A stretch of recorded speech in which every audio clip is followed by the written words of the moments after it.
So it's been a couple of weeks since I uploaded my last video. I've been incredibly busy, like professional and personally, but everything is fine. I'm in Portugal actually. This is my setting from Portugal. I arrived actually a week ago, and yes, it's been a bit hectic, and that's why I was not able to upload, unfortunately. But I think from now on I will be able to do so. And so in this video, I just really want to have an unscripted conversation, really, and it will be a small rant about the current state of designer fragrances in 2025. Hi everyone, I'm Jolie and this is my channel Scented Moments, where we discuss everything about perfumes. So in this video, really, I will just be rambling around, and most of the times I'll be ranting about the current state of the designer fragrances, like mainstream designer fragrances in 2025. This is just because I had the opportunity to try the new Dior Homme Parfum, and I just really wanted to understand if that bad hype is justified or not. And I also had the opportunity to try a few other designer fragrances. So let's get started.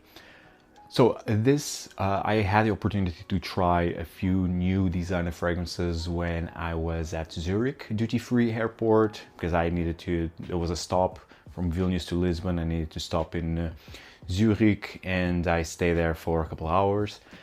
And I had the opportunity to try then some new designer fragrances, specifically the Dior Homme Parfum 2025.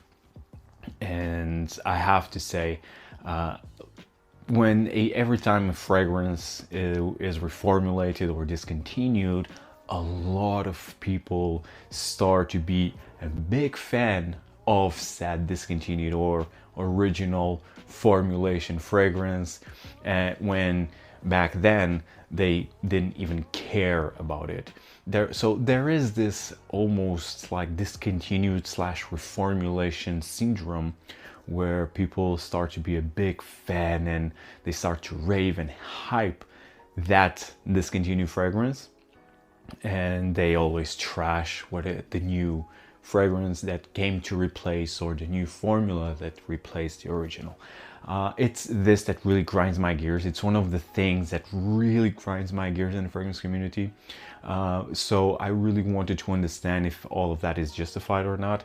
Now, bear in mind, I have this channel since 2018, more specifically July 2018, and you will see I have a fragrance review where I will not say hyped, but I really praised Dior Homme Parfum, and I have the original 75 ml. I bought that one like 6 years ago, I would say 6 years ago, or even 7 years ago, but well, nonetheless, I have the review there. And if you're following me for a while, you know that I'm a big fan of Dior Homme Parfum. This didn't happen just because it was discontinued or reformulated. I always liked Dior Homme Parfum. I always loved the Dior Homme line. Let's start from there. Love the Dior Homme, the original. Still, I have a half full bottle of Dior Homme, the original. And I have the Dior Homme Intense. And actually I have the newer version of Dior Homme Intense. I was not a fan of the previous formulation of Dior Homme Intense. It was too sweet, too makeup-y for me. It just did not work on my skin. And I think that the new version is definitely more balanced. It's definitely in between Dior Homme and Dior Homme Parfum, or at least what it was, Dior Homme Parfum. And I have Dior Homme Eau, which was discontinued. I have the Dior Homme Sport 2012. I have Dior Homme Cologne. I have them all. So I was always a massive fan of Dior Homme line. It's the reason why I love Iris fragrances. And so Dior Homme Parfum for me was one of my all-time favorite perfumes. Again, feel free to check that review out, which I did like years ago, like at least 5 years ago. At least way more than 5 years ago. And also you will see, especially my winter lists during the years, you see that Dior Homme Parfum was constantly featured there, constantly. So it was that Dior Homme Parfum, it's that staple of a perfume. It's one of the best designer fragrances that were ever released, in my opinion, like Dior Homme and Dior Homme Intense, to be honest. So yes, I really had always a soft spot for the Dior Homme line, and I always loved that line. Actually, back then, way back then, it was the reason why Dior was my favorite brand at the time. Like, and we are, I mean, 6-7 years ago, Dior was my favorite brand simply because of Dior Homme Parfum, and then because of Untitled Parfum, which I have the Eau Sauvage Parfum. I have the 2012 version. 2017 version is also incredible, to be fair. So I always liked Dior because they always release different, unique perfumes. And yes, it was really my favorite brand. And one of my big regrets, or even my biggest regret fragrance-wise, is that I did not explore properly and bought the Privé, the Dior Privé line back then. And it's a shame because back then they had Veuve Delicieuse, they had the Leather Oud, Cuir Canache, Patchouli Impérial, you name it. And Bois d'Argent was way better than it is currently. So yeah, that's my biggest regret, to not really buy the Dior Privés and to not really explore that line back then. Nowadays it's really a mess. They have too many, and the ones that they were the originals, they are really watered down. So it's really just a shame in general what happened with Dior, especially since Francis Courchon became the perfumeur, the in-house perfumeur and the creative director. We should not forget that Francis Courchon is also the creative director of Dior fragrances. He's not just a parfumeur. So I tried the Dior Homme Parfum 2025 again to see what's the fuzz all about. Sometimes it's very exaggerated, so my advice to you is to always try for yourself first, and to don't go with the crowd, don't follow the crowd. Just really try the fragrances on your skin. Maybe that fragrance will suit you. So that's really my biggest advice for you. So I tried the Dior Homme Parfum the 2025, and unfortunately it confirmed it's really bad. It's a really bad fragrance. It starts off like with this cheap iris note, really cheap, and even so, like because it's very harsh, and it has really a cheap smell when you compare, of course, with the original formulation of Dior Homme Parfum. And even when you try like the iris, when you're familiarized with the iris used in Dior Homme line, like, and you compare it with this new one, with the Dior Homme Parfum 2025, you can definitely see the difference. You can definitely notice the difference. It smells cheap.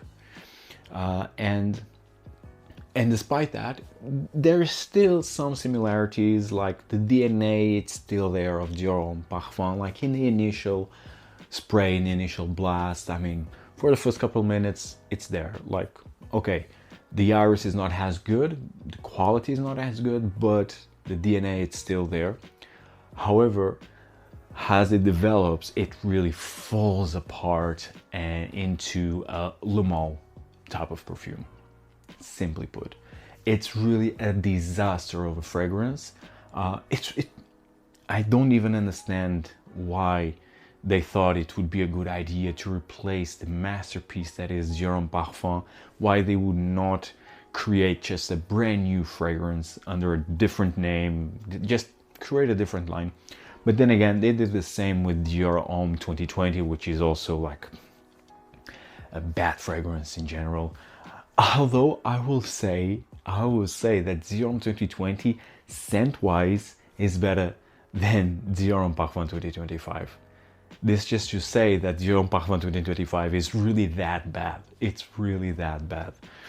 And so basically it's this. It's like this cheap iris note with a Le Male DNA.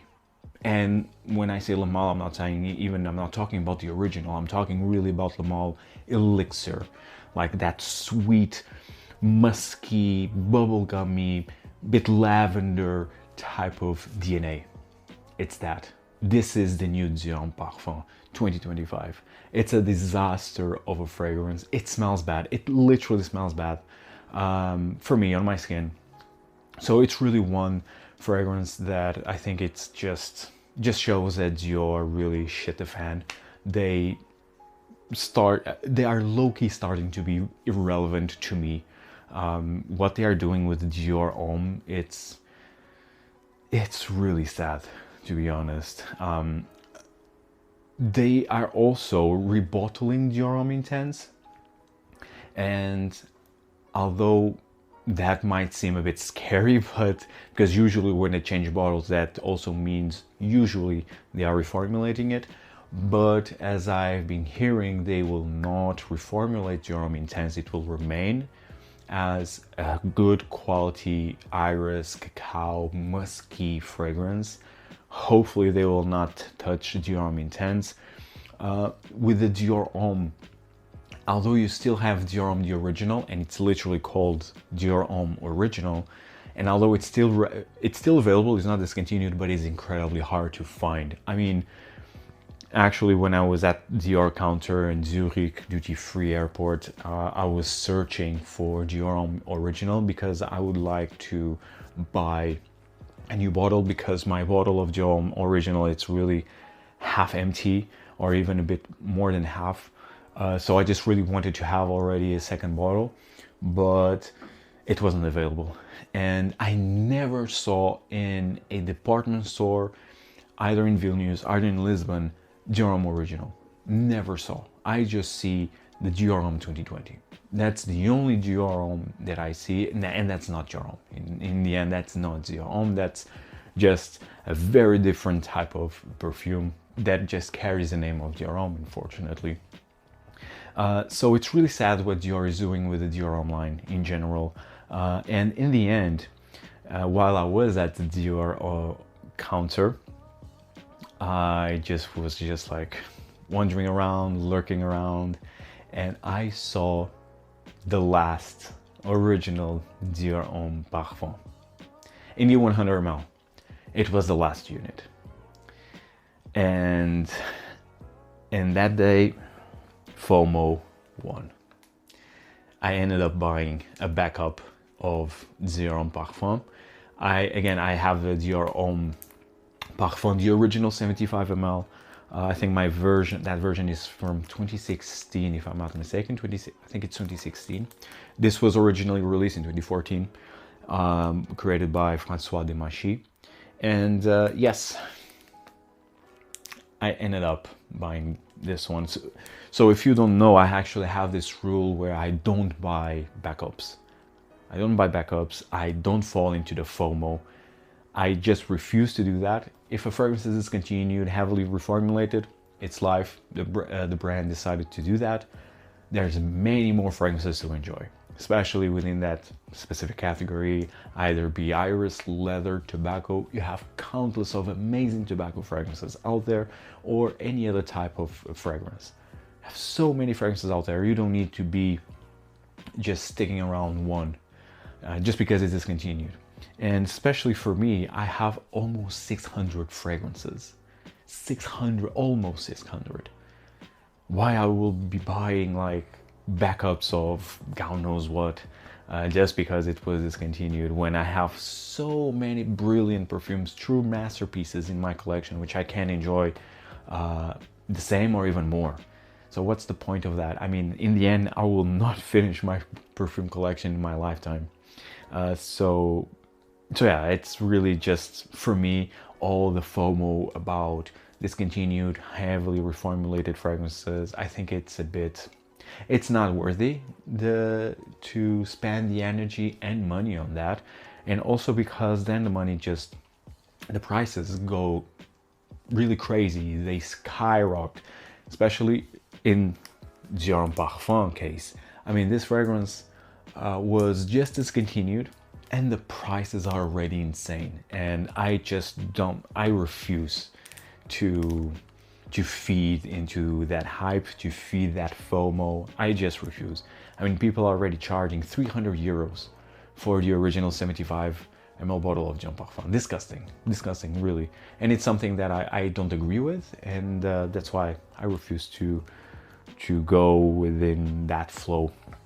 But in the end, I ended up breaking my rule, and it was the last one. This one was 160 euros. So yeah, it was the last one. FOMO really won that day. Not that I'm proud of, but at the same time, I'm happy to have a backup. And this will be the only backup that I will have of this perfume. I have enough Dior Homme Parfum to last me a lifetime. So yes, I'm happy with it. I will not be selling this one, although it's sealed. It's just because I have mine still quite open, and I will still use the 75 ml version. So I'm just really happy to have it, and that's about it, really. And this just to show that really the fragrance, the designer releases currently, they are really, like, for the most part, forgettable. And it's sad that more and more the new designer mainstream releases, they are one of these two things. Either they are just that fresh shower gel type of fragrance, or they are bubblegummy sweet. There's nothing more. It's just this. These are the options, and we have this sense of variety, fake sense of variety. There's so many fragrances out there, but in the end, if you smell them, they are all samey. It's, again, either fresh shower gel or sweet bubblegum. Then of course they might add here and there like one or another specific note, but in general it's this. And so I think that with the Dior Homme, and trying the version of Dior, this new version of Dior Homme Parfum, really really put a nail into the coffin, the designer mainstream coffin, really. Things aren't great. Last year it wasn't great. I mean, there is just one mainstream designer fragrance that really stood out, and it was Hugo Boss Bottled Absolute, which was love at first sniff. And actually Hugo Boss is doing a great job. They already did a great job with their Elixir version, which I consider to be the best Elixir fragrance. Second one is Sauvage Elixir, truth be told, but I still do prefer more the Hugo Boss Bottled Elixir. Now, I have a soft spot for Hugo Boss Bottled DNA, but I think they're doing a terrific job with that line, to be honest. Terrific job. And that was it. The rest was incredibly forgettable. Then, of course, we have the private collection. If you know, Tom Ford's Black Lacquer was my favorite release, designer-wise, but that's part of their private collection. Chanel's Comet, part of their less exclusives. Amazing fragrance on my wish list. Hopefully I will buy it this year. Amazing, but again, private. It's an exclusive line. It's not part of their mainstream line. I mean, the mainstream side of things, it's so sad. I mean, literally you just have two options. You either want to smell fresh and shower gel type of scents, or you will smell like a sweet bubblegum scent. That's it.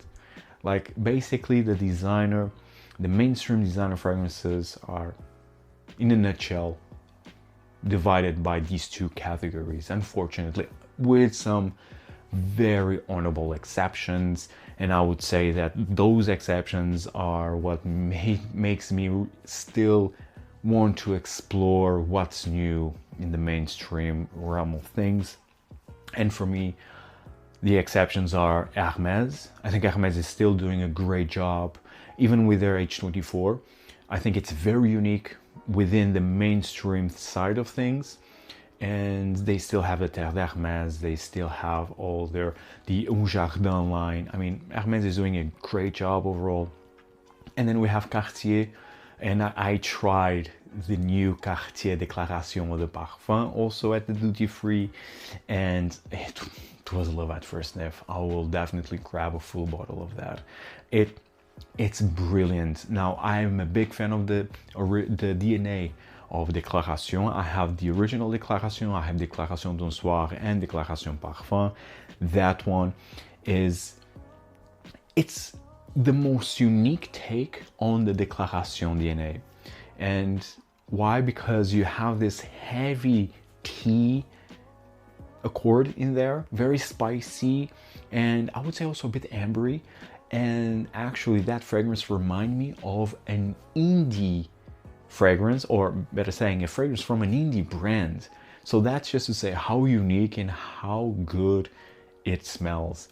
That brand, that indie brand, is Baruti, and the fragrance is Chai, which I have actually. And Chai is one of my favorite spicy tea fragrances, and Déclaration de Parfum reminds me a lot of Chai actually, and it has that Chai spicy, a bit smoky and ambery facet that I just adore. It's a really brilliant fragrance, and yes, I will definitely grab a full bottle of. So this just to say that in fact there's still hope. There is still hope within the mainstream side of things, but it will be 1 or 2 out of 100 really. It's unfortunate. It's really unfortunate. The designer brands now, they are more focused on their private collection, I would say. And honestly speaking, their private fragrances, although way better quality, at least they smell like better quality to my nose, some of them quite unique, but at the same time they are really overpriced. I mean, these fragrances from their private collections, like either be Yves Saint Laurent, Guerlain, Chanel, I mean, they are incredibly overpriced. Chanel is, fragrances from their list exclusives is over 400 euros for 200 ml. Guerlain, same.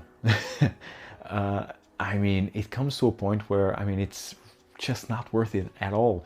And even the uniqueness is not that unique that would justify such high price tag.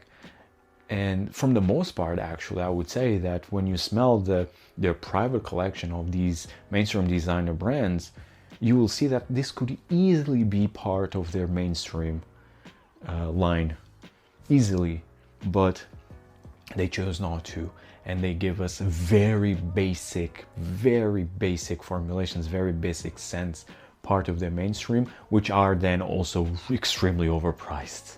But that's the price of fragrances. It's really a problem across the entire industry. It's not just about designers. I mean, niche as well has the same problem. But talking about designer, mainstream designer fragrances, really, it's a sea of mediocrity. It's a sea of unoriginality. It's a sea of fresh shower gel or just sweet bubblegum. I also had the opportunity to try Tom Ford, the new Tom Ford's Bois Pacifique, and also I tried, what's the name, Rose Exposed from their private collection. So Bois Pacifique, it's part of their signature collection, and it's not a re-release. It's a brand new fragrance, and that really sparked my interest. I'm a fan of Tom Ford, to be honest. Even at their current state, they are not as good as they once were, far from it, but they are still releasing interesting fragrances, especially re-releasing some of their most interesting fragrances, which is, I always salute that. And they, from the most part, they smell really good still. And so I was really curious to try Bois Pacifique. And Bois Pacifique, while it smells nice, but at the same time, it's too soft. It's too bland. I was expecting something more interesting, something with depth, with character, and in the end it's just this spicy like turmeric with some soft woods, a bit of an incense, and that's it pretty much. And you also have akikala wood in there, which gives like this mineral patchouli like quality, but in the end it's a very soft fragrance. Maybe, who knows, maybe their parfum, because they will for sure release a parfum version of Bois Pacifique, so hopefully the parfum will be better and will add that extra layer of depth that I was expecting from the original, so we shall see. But in the end, it smells nice, but that's about it. Nothing really wow, not full bottle worthy. Then I also tried Rose Exposed, which also I've been hearing a lot of mixed reviews. Some say that it's great, others say that it's really bad. And unfortunately, I have to agree more with the ones who say that doesn't smell great. It really doesn't smell great. Rose Exposed, it smells like a very artificial rose fragrance with a green medicinal nuance. But again, everything very artificial smell, almost like an abstract rose fragrance. It literally, I think the best way to put how Rose Exposed smell on my skin, it's like it was created by AI. It's like an AI take of how a rose should smell like in a fragrance. It's the best way to put it. How Rose Exposed smell. Very off-putting for me. And then and again with that medicinal green nuance, I mean, it's very off-putting. I'm really not a fan of it. And I think Tom Ford can make better rose fragrances, thinking Noir de Noir, for example.